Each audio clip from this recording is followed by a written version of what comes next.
everybody. This is Paige from Taylor Sewing Quilt Shop, and today I'm interviewing Daphne Greig. She is a quilter, designer, author, and educator, and also works for Northcott, designing patterns and fabric. So I wanted to ask you, Daphne, all about your journey with quilting and just find out what your experiences have been. So maybe tell me a little bit about yourself and where you grew up. Great. Thanks, Paige. I'm happy to be here and always happy to talk quilts. I grew up in several places. I was born in South Africa. My mom's Canadian. My dad was from Zimbabwe, and they lived there for about 3 years. And we came back to Canada when I was about 18 months old. Since then, I've lived in many places across Canada, in southeastern British Columbia, in the mountains, also in New Brunswick for a number of years, then northern BC, and then even into the Northwest Territories. And finally settled in Victoria, where I met my husband, was married, and had my children. Quilting really didn't enter my life until my son entered my life. And I decided that I wanted to make a quilt for him. I had been sewing for many, many years. My mom was a great influence on me. She's a wonderful needleworker, embroidery, knitting, sewing, taught me how to sew on her featherweight sewing machine. And we had that for many years until I made her trade it in. Horrific thing to do, because I wanted a machine that could sew buttonholes. I was making suits for work, and I was tired of making bound buttonholes. So that was my first Bernina sewing machine. Since then, I do have a featherweight that my aunt very kindly left to me in her will. So I'm back to being able to sew on a featherweight. So that's a bit of the journey of starting quilting. I began teaching not long after I made my second quilt. The second quilt was for our daughter, and I thought it was a good idea to really learn what you were supposed to do. The first quilt was just me sewing squares together, not really knowing an awful lot. And I took a 1-day quilt in a day class. I took it at Satin Moon Quilt Shop in Victoria, very well known for many years. And the teacher was the owner, Robin Whitbread, and Robin really became a mentor to me. I think she knew she'd hooked somebody when we were making a fence rail quilt for this quilt in a day. Normally 3 rails. Well, I just had to go a few more, and I had to have 5 rails. So I think she knew I was in love with fabric, and that I was now going to be a quilter for life, and she was right. Nice. She encouraged me to do some patterns for classes that she invited me to teach. And the rest is really history. And that's how it began. Wonderful. That's how it began. That's yeah, amazing. She introduced me to the big world of quilting as well. You know, many quilters don't realize that there is a huge business around this. Where do we get our fabric? Where do we get our notions? Where do the shops get all those things? The needles, the thread, the sewing machines, everything that we use every day to be creative. And she introduced me to International Quilt Market, and that just changed my life forever. Wow. And where was that first market that you went to? The first one I went to was in Portland, so it was really close. I actually even flew down. I mean, that was kind of fun, on a very small plane that I hadn't been in a small plane for many years, and flew down to Portland. I mean, my eyes were as big as saucers, I'm sure, and meeting famous people. It was so exciting. And then several. Is that where you came across Northcott at that time in your life? It wasn't at that show, but it was when I had my own booth at Quilt Market in Houston, and I met Patty Carey. And Patty would come, she'd go through market and meet lots of the new designers. She came by, she introduced me to Beth Hayes, who was the editor of McCall's Quilting magazine. My first magazine article, I used Northcott fabric. So I worked with Northcott for many years on that side of things, you know, doing magazine articles. And then Patty had been designing all the patterns for Northcott to give to shops. And she was so busy, she needed to do some other things. So she knew that I used electric quilt software when I design all my quilts. Yeah, I found that interesting. Yeah, she asked me, she said, do you think if we gave you the scanned images of fabric that you could put it into electric quilt so that we could see what it looks like? And so I did that. And actually I have that first pattern. I don't know if you can see it. Yeah, it's called Splashed. And Wow. it was a pattern that I had done a while before. And it was done in the new, brand new Stonehenge fabric. So she said, yes, we want you to do this and we will sell the pattern with the fabric. So that's when that relationship started. Wow, So that's really neat. I'm pattern number PTN001. I always will be.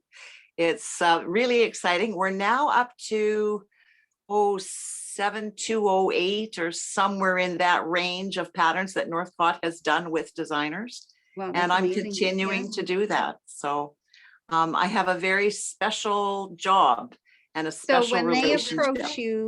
approach you now, are they basically giving you collections electronically? Absolutely. Yeah, Yes, they are. yeah.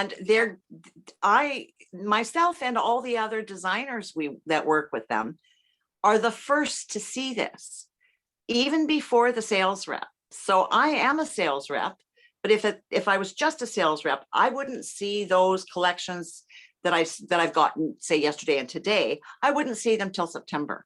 So as a designer, I get to see them hot off the press, right at the beginning, and get excited about them, and begin designing. So So what is your it design process like when you receive these files and you see what styles.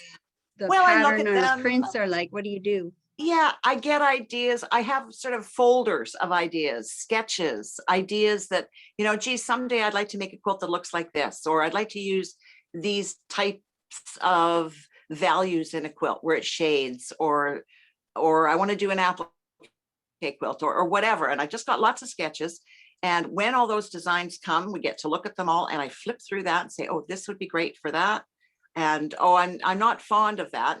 Sometimes it's hard not to make it's hard to make things that aren't your normal colors that you like or themes that you like.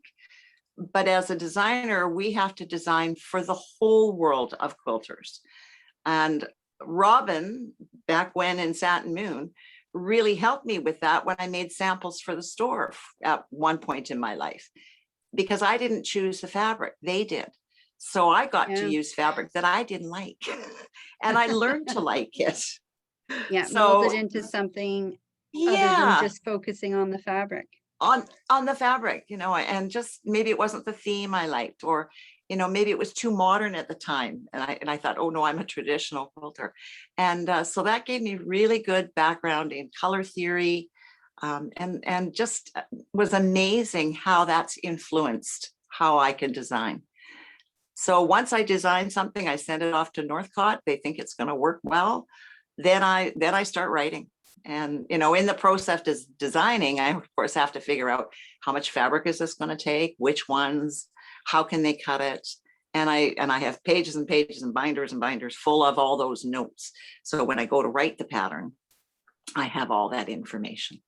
Yeah, I think quilters will find that very interesting to learn about kind of the behind the scenes before it gets Yeah. to the shop, all the things that happen. One of the other things I read while I was researching your history was that you have taught at many of the major quilting conferences, including Quilt Canada, but some other international quilt festival, the AQS shows, etc. What do you like most about teaching? Oh, being surrounded by positive people. In my former life, when I was still working for our BC Forest Service, I had helped design a computer program that was a new introduction to all these foresters. And I had to go out throughout the province and train them how to use it. And their method of training was, let's see if we can break this. Let's see if we can make it not work. We don't want to use this system. And so to go into a classroom where everybody is so positive and they want to learn, and I can see the light bulbs going off as they learn, and it's marvelous. It's just such a wonderful feeling. It takes you back to what quilting was, sharing ideas, sharing creativity. It's yeah, it's the best thing. Thanks.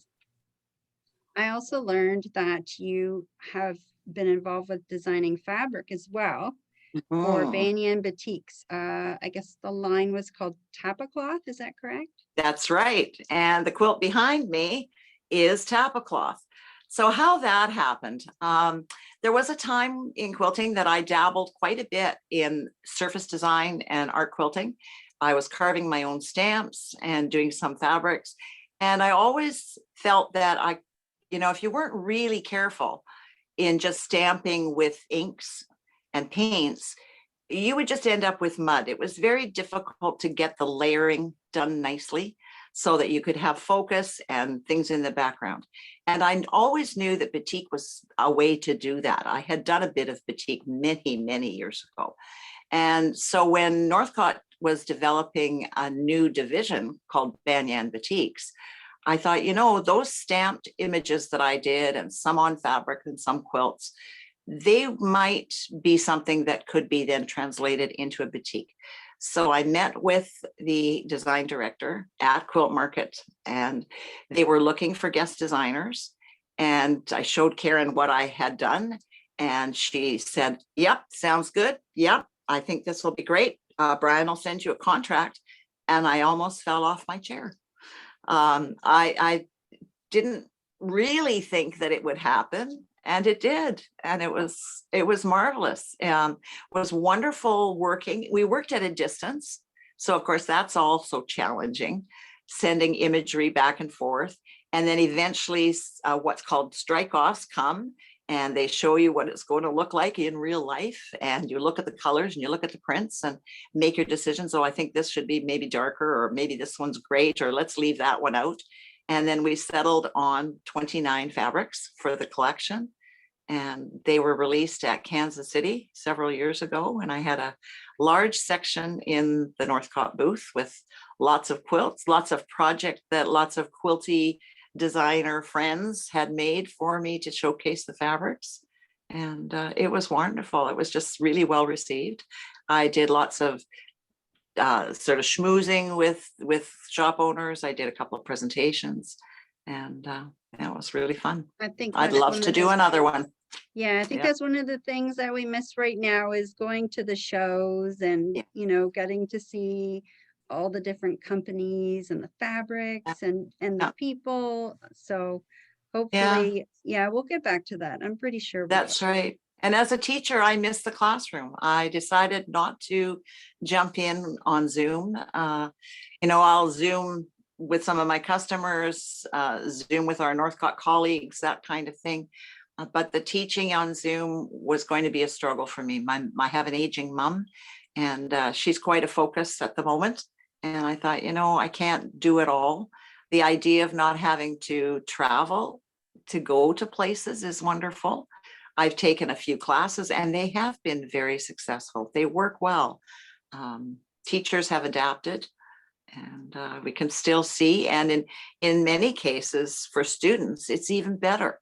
I remember teaching machine quilting classes in Houston, and it was a class of 24 students. So if I'm going to demonstrate a machine quilting technique, 24 students cannot get around me to see. Yeah. So what there's I used to definitely do is some I would constraints.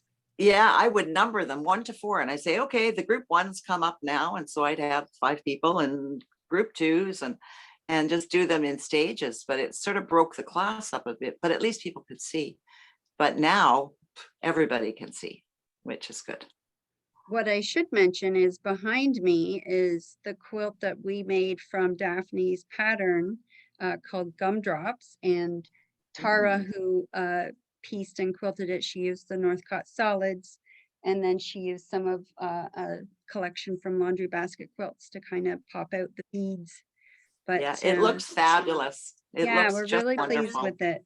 Yeah. So just to summarize, what is the most rewarding part of the career you've had in the textile quilting industry? The people.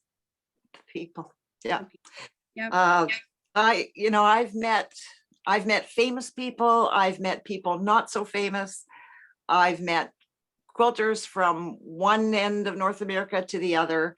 I've met international quilters at Quilt Market. I've seen relationships form among students who didn't know each other when they came into a 3-hour class, and now they're exchanging contact information. Just the connection that we all have because of quilting.